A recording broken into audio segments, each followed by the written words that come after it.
현대의 금융시장을 보면 정말 복잡하고 빠르게 변화하는 세상임을 느낍니다. 코인, 암호화폐, NFT 같은 신기술 기반의 금융 상품이 등장하며 사람들은 이른바 한탕의 기회를 꿈꾸곤 합니다. 그런데 이런 트렌드 속에서 우리는 한 가지 질문을 던지게 됩니다. 하나님께서는 코인 투자에 대해 뭐라고 하실까? 이 질문은 단순히 투자의 옳고 그름을 묻는 것을 넘어 우리의 신앙과 일상생활이 어떻게 조화를 이루어야 하는지를 깊이 성찰하게 합니다.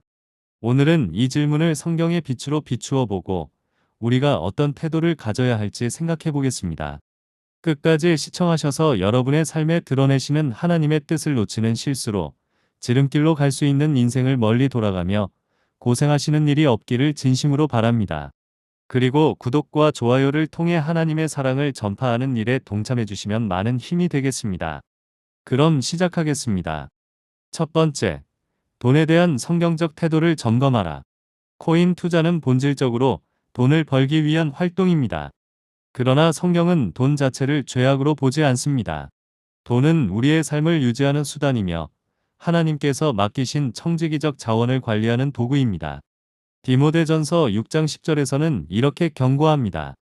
돈을 사랑함이 일만 악의 뿌리가 되나니. 문제는 돈 자체가 아니라 우리가 돈을 어떻게 대하고 사랑하느냐에 달려 있습니다. 코인 투자도 마찬가지입니다. 만약 우리가 투자를 통해 얻을 수 있는 이익만을 바라보며 탐욕과 욕심에 휘둘린다면 이는 분명히 성경의 가르침에서 벗어난 것입니다. 두 번째, 하나님의 뜻을 구하라. 코인 투자에 뛰어들기 전에 우리가 가장 먼저 해야 할 일은 기도입니다. 하나님께서는 우리의 모든 삶을 아시고 우리의 필요를 채우시는 분입니다. 잠언 3장 5절은 이렇게 말씀합니다. 너는 마음을 다하여 여호와를 신뢰하고 내 명철을 의지하지 말라. 우리의 지혜와 판단에 의존하기 전에 하나님께 물어야 합니다. 주님, 이 길이 저를 위한 길입니까? 기도는 단순히 우리의 소원을 하나님께 말씀드리는 시간이 아니라 하나님의 뜻을 분별하는 시간입니다. 코인 투자든 어떤 결정이든 그것이 하나님의 영광을 위한 길인지 나의 욕심을 채우기 위한 길인지 분명히 확인해야 합니다. 세 번째, 청지기로서의 책임을 기억하라.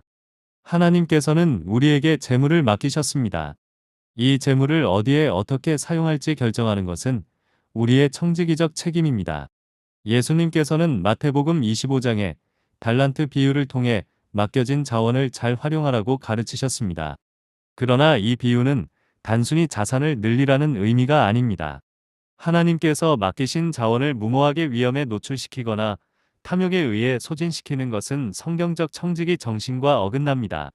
코인 투자는 고위험 고수익 상품으로 우리가 청지기로서의 책임을 다하고 있는지 깊이 고민하게 합니다.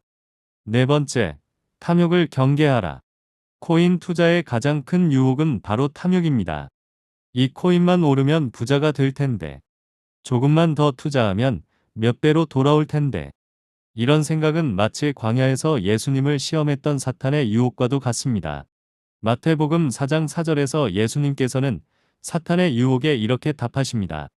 사람이 떡으로만 살 것이 아니요 하나님의 입으로 나오는 모든 말씀으로 살 것이라. 우리가 물질적 축복을 바라는 마음이 하나님보다 앞선다면 이는 분명히 신앙의 길에서 벗어난 것입니다. 탐욕은 우리의 마음을 어둡게 하고 하나님과의 관계를 멀어지게 합니다. 다섯 번째, 재물보다 더 큰 가치를 바라보라. 예수님께서는 마태복음 6장 21절에서 내 보물 있는 그곳에는 내 마음도 있느니라라고 말씀하셨습니다. 우리의 마음이 재물에만 머물러 있다면 그것은 하나님께서 기뻐하시는 삶이 아닙니다. 코인 투자를 통해 재물만을 얻으려는 욕심은 결국 우리를 하나님으로부터 멀어지게 합니다. 하지만 우리의 삶의 목적이 하나님을 영화롭게 하는 데 있다면 모든 결정은 그분의 뜻에 따라 이루어질 것입니다. 코인 투자든 어떤 선택이든 하나님께서 주시는 영적인 축복이 더 크다는 사실을 기억해야 합니다. 결론, 하나님께 모든 것을 맡기라. 코인 투자에 대한 성경적 답변은 간단합니다. 그것이 우리의 삶과 신앙을 흔들지 않는다면, 그리고 하나님의 뜻 안에서 이루어진다면 그 자체로 죄가 되지는 않습니다. 하지만 그것이 우리의 탐욕과 욕심에서 비롯되었다면 우리는 반드시 멈춰야 합니다. 하나님께서는 우리가 어떤 결정을 내릴 때에도 그분을 신뢰하고 그분의 인도하심을 구하기를 원하십니다. 너희는 먼저 그의 나라와 그의 의를 구하라. 그리하면 이 모든 것을 너희에게 더하시리라. 이 말씀처럼 우리의 최우선은 언제나 하나님이어야 합니다. 오늘도 하나님 안에서 지혜로운 선택을 하시기를 바랍니다. 코인 투자든 어떤 결정이든 하나님께 묻고 그분의 뜻에 따라 나아가는 여러분 되시길 소망합니다.